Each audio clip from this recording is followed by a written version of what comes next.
Alright, so that's the mythological reason for the Trojan War. The real cause of the Trojan War was much less exciting. So it's actually not boring, but it's much less exciting than the legends. So the Trojan War happened about the 13th century, sometime in there, so in the 1200s BCE, and it was thought to be an economic war between Mycenaeans, so the mainland Greece, and then Troy, located in Turkey, for control of the Dardanelles Straits.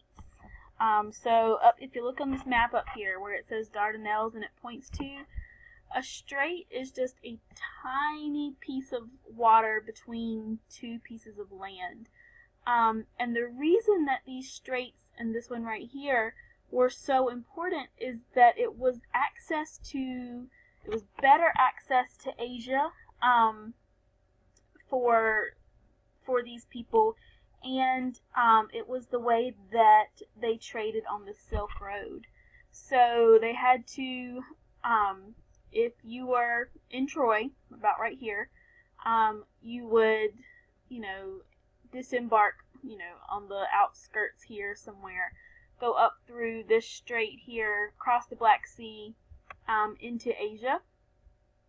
And if you were in Greece, instead of going this way, because you've got the Indian subcontinent and everything else there, instead you would take water as far as you could and then catch the Silk Road up here to trade with China. But this was all found out pretty late. So in the 1870s, Heinrich Schliemann, so he was an archaeologist, and he set out to figure out if the Trojan War was true or not. And they did find the city that they believed to be Troy, but there is no real proof that it's all to do with Helen of Troy and Prince Paris and all of that. So, places are true. A skirmish happened, but not for the reasons that legend tells us it happened. Alright, so the Mycenaeans' power faded pretty quickly after the Trojan War. Because of drought, because of famine, invasions from other places, people in the Mycenaeans, like I said, were really warlike, and that really sped up the decline of their civilization. And by the end of the 1100s, the cities in the Mycenaean territory were mostly in ruins. And then a Dark Age follows. And a Dark Age is where people forget how to write, people leave cities and are basically just trying to survive. And this is the point where Greek civilization almost disappeared altogether. So, obviously we're glad that it didn't, because we get a lot of stuff out of Greek civilization. But by the 800s, people in Greece, life was stable enough for a new type of society to emerge. And all that we know about this exchange of power, this Dark Age, came from Homer. And Homer was a Greek poet. He wrote the Iliad and the Odyssey, which you should learn about in freshman English. I'm not sure that you will. But these are just epic poems that he wrote, and they kind of tell us about the Trojan War, along with, what kind of happened in this era. And his poems were, of course, passed on orally before they were written down. So the Iliad is, like I said, the Iliad is the source of information about the Trojan War. And both of these epic poems reveal values of ancient Greeks. So honor, courage, eloquence, sort of that knightly kind of chivalry that we'll see in the Middle Ages. So because this new Greek civilization was happening, it was a different kind of makeup. So we call them Greek city-states, and and in Greece they called them a polis. And a polis became the basic political unit in Greece.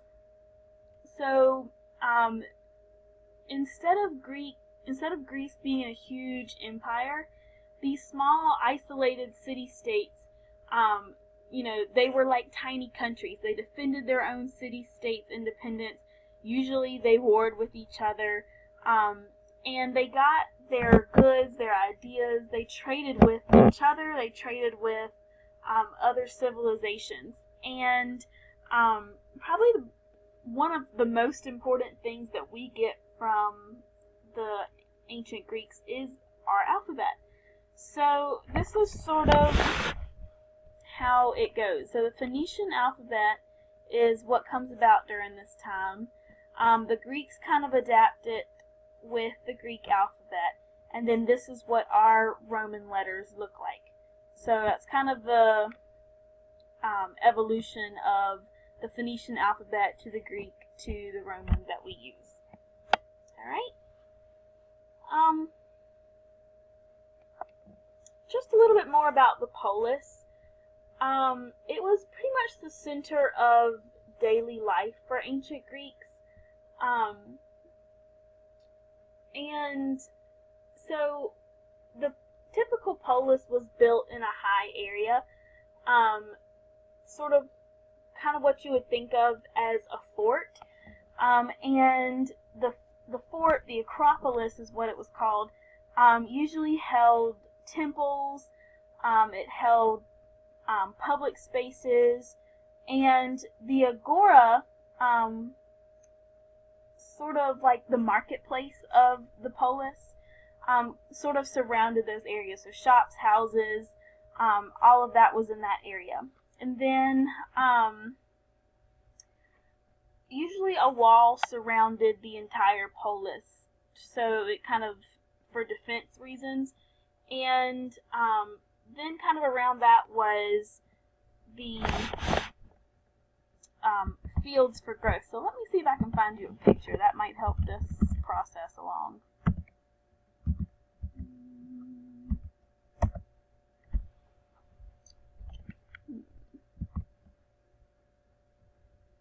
Alright, here we go. Okay, so this is a polis. Up here you have the Acropolis with the temples and stuff. This drawing has a theater and a stadium. So the wall surrounding the whole polis, and sort of houses and crops are sort of those outlying type of areas. So that's sort of what that looks like. Okay. Moving on. Alright, so government in these city-states. So, like I said, So, the population in these polises were pretty small, so citizens were fiercely loyal to their polises, and they felt that responsibility for maintaining their city-state. So this is where the first sort of democracy kind of comes about in Greece. So they debated these issues. They had festivals that sort of kept the community together. And the people in power in these polises were males who owned land, of course. So just a sort of general about the type of government. Monarchy, it's a king. Aristocracy is landowners who previously defended the king and won power for themselves. So these wealthier people are the basis for your government. And then an oligarchy is power in the hands of small elite people. So the wealthiest of the wealthy, the most powerful of the powerful is kind of who the oligarchy is, and they're the basis of a government.